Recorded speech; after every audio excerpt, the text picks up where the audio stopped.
अब जनाब, आप जैसा जानते हैं आप लोग कि हम लोग 1992 से आइल्स, टोफल, ईसोल और टोएक, इस तरह के कई कोर्सेज हैं जो हम लोग खैर करा रहे हैं। 1992 से तो खैर आइल्स करा रहे हैं। अब हमारे पास अक्सर लोग जब तशरीफ़ लाते हैं, हम उन्हें अक्सर ये बात कहते हैं कि भाई आइल्स जो है वो 1988 में आया था और 1992 से हम आइल्स करा रहे हैं, तो हम आइल्स से सिर्फ 4 साल छोटे हैं। तो ये काफ़ी है एतबार के लिए, एतमाद के लिए। और अल्हम्दुलिल्लाह मेरा कोई 30,000 से ज़्यादा स्टूडेंट है जो मुझसे पढ़कर इस वक्त पूरी दुनिया में कहीं ना कहीं पाकिस्तान के लिए किरदार अदा कर रहा है, और ज़ाहिर अपनी फैमिली के लिए भी वो कर रहा है। आजकल एक और कहानी शुरू हुई है कि लोग आते हैं और पूछते हैं कि आइल्स कर लें या पीटीई कर लें, और इनमें डिफरेंस क्या है। तो हम उन्हें बताते हैं कि साहब इनमें फॉर्मेट का डिफरेंस है, और साथ ही साथ हम उन्हें कहते हैं कि आपको अगर अंग्रेज़ी आती है, आप दुनिया का कोई भी अंग्रेज़ी का टेस्ट दे सकते हैं। चूँकि लैंग्वेज के जितने भी टेस्ट हैं उनके नाम बेशक बदलते चले जाएँ, 4 ही चीज़ों को टेस्ट किया जा रहा होता है। एक स्पीकिंग होती है, एक रीडिंग होती है, एक राइटिंग होती है और एक लिसनिंग होती है। अब ये तो नहीं कि पीटीई आप करने जाएँगे तो उसमें इनमें से एक नहीं होगा, या 5 होंगे या 6 होंगे या 3 होंगे। इसी तरह ये सोल आप करने चले जाएँ, इसी तरह से आप अगर वो डुओलिंगो करने के लिए चले जाएँ, पीटीई कर लें, आइल्स कर लें, कोई भी आप टेस्ट उठा लें, तो जनाब चारों स्किल्स का टेस्ट होता है। और उसके लिए अगर आपको अंग्रेज़ी लिखनी ठीक आती है तो आप चाहे पीटीई का टेस्ट दे दें, राइटिंग का, तो भी आप पास हो जाएंगे। आप टोफल का दे दें, आप पास हो जाएंगे। आप आइल्स का दे दें, आप पास हो जाएंगे। लेकिन अलमिया ये है, ट्रेजेडी ये है, या इसको ट्रेजेडी कहें, आयरनी कहें, जो भी आप इसे कहें, वो ये कि जब हमारे पास बच्चा आता है, हम अंग्रेज़ी ज़बान पढ़ाने वाले लोग हैं, वो हमसे मशवरा लेने नहीं आता। वो हमें आकर कहते हैं कि जनाब मुझे ये कराइए। चूँकि वो जो कंसल्टेंट साहब हैं वो ये फरमा रहे हैं कि ये बड़ा आसान है, और अक्सर पता चलता है कि कंसल्टेंट साहब ने ना उसे देखा होता है, ना किया होता है, बस सुना होता है उसके मुतालिक। और जब वो बच्चा हमसे आकर वो बात करता है, शुरू शुरू में हम बड़ा समझाया करते थे, बताते थे डिफरेंसेस, उसकी वैल्यू वगैरह सब कुछ। फिर एक दिन मुझे एक बात का एहसास और अंदाज़ा हुआ कि आप जितने बड़े ज़बरदस्त एजुकेशन के माहिर हों, आप ही का अपना बच्चा जब स्कूल जाता है तो वहाँ जो बैठी मैडम होती हैं वो हो सकता है आपसे तालीम में कम हो। मैडम ने अगर कोई लफ्ज़ बता दिया उस बच्चे को, तो वो अपने बाप को या अपनी वालदा को जो बहुत ज़्यादा एजुकेटेड भी हो, वो कहते हैं नहीं ये दुरुस्त नहीं है, क्योंकि मैडम ने जो कहा था बस वही दुरुस्त है, या सर ने जो हमारे स्कूल में कहा था वही दुरुस्त है। जो अच्छी बात है, अदब की बात है, लेकिन हम इसको उनके साथ नहीं जोड़ सकते। और हम चूंकि एक बरसा बरस से ये काम कर रहे हैं, तो बड़ा ही अजीब सा एक एहसास होता है जब बच्चे, और ज़्यादातर बच्चे आते हैं, यानी वो बैठते भी कम हैं, वहीं खड़े खड़े पूछते हैं पीटी करा रहे हैं आप। हम कहते हैं जी हाँ जनाब आप करा रहे हैं, आप तशरीफ़ रखें। बता, वैसे तो मेरी अंग्रेज़ी का कोई मसला नहीं है, मेरे ख्याल में 10 दिन में मैं कर लूँगा। मेरा वो कंसल्टेंट भी कह रहा था कि 4-5 दिनों में भी ये तैयारी इसकी हो जाती है। तो प्लीज़ ऐसा मत सोचिए, ऐसा मत समझिए। इसलिए नहीं कि मैं करा रहा हूँ या हमारा इदारा कर रहा है, इसलिए और भी तो करा रहे हैं जनाब।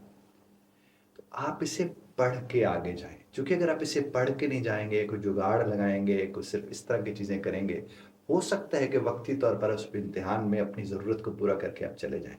लेकिन जब आप बाहर की दुनिया में कदम रखेंगे, तो एक लम्हे को सोच के तो देखिए कि वो जो आपका लिसनिंग का टेस्ट यहाँ पर तैयार कराया जाता है, उसमें वो सारी सिचुएशन समझाई जाती हैं जिनका आपको वहाँ सामना हो सकता है अंग्रेज़ को सुनकर।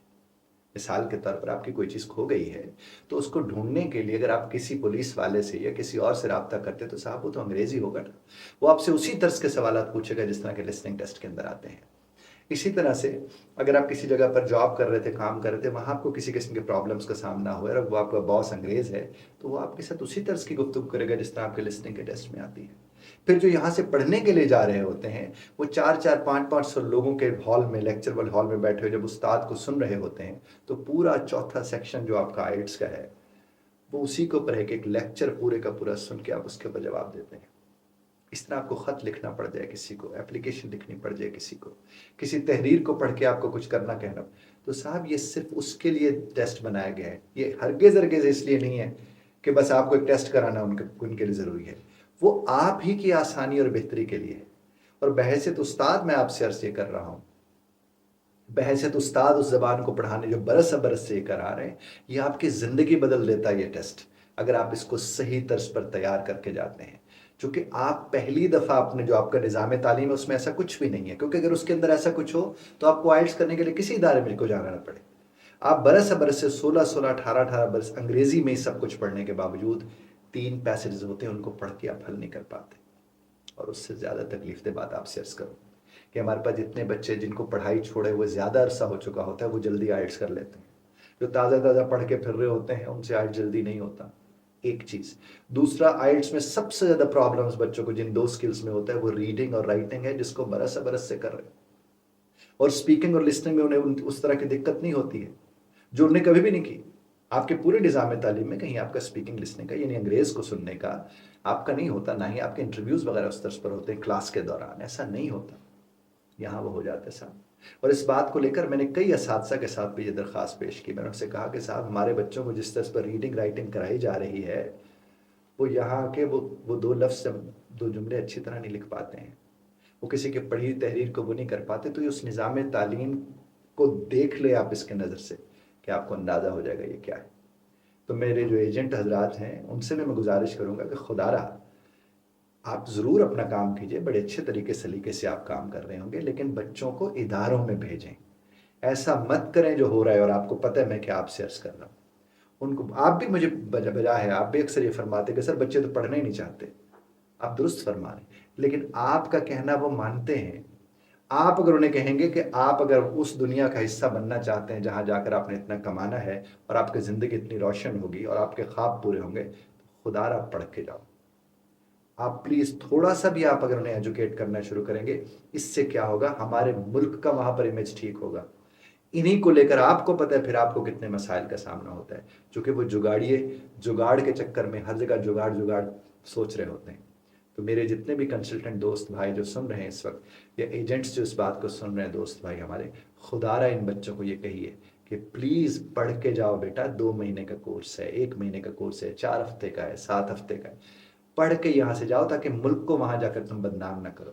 جو وہاں سے اس لیے ڈپورٹ ہو کے آتے ہیں کہ یہاں وہ اتنے بینڈ لے کے بیٹھے ہوتے ہیں، آگے ان کو بات کرنی نہیں آتی، اور پھر ان کی زندگی میں کتنی کس قدر اندھیرے آتے ہیں یہ آپ سب جانتے ہیں۔ جن سے میں خاص طور پر مخاطب ہوں، میرے جو دوست بھائی کنسلٹنٹ اور ایجنٹ ہیں، وہ ان باتوں کو سمجھتے ہیں۔ آپ اگر بچوں کو ایجوکیٹ کریں گے، انہیں بتائیں گے اور اہمیت کا احساس دلائیں گے، یقین کیجئے آپ اپنے ملک کے لیے ایک بہت بہتر کردار ادا کر رہے ہوں گے۔ خدا آپ کو اور ہمیں سمجھنے اور سمجھانے کی توفیق عطا فرمائے۔ اختلاف رائے کا حق آپ محفوظ رکھتے ہیں، بذرت طرز اختلاف رائے کا خیال رکھیے گا۔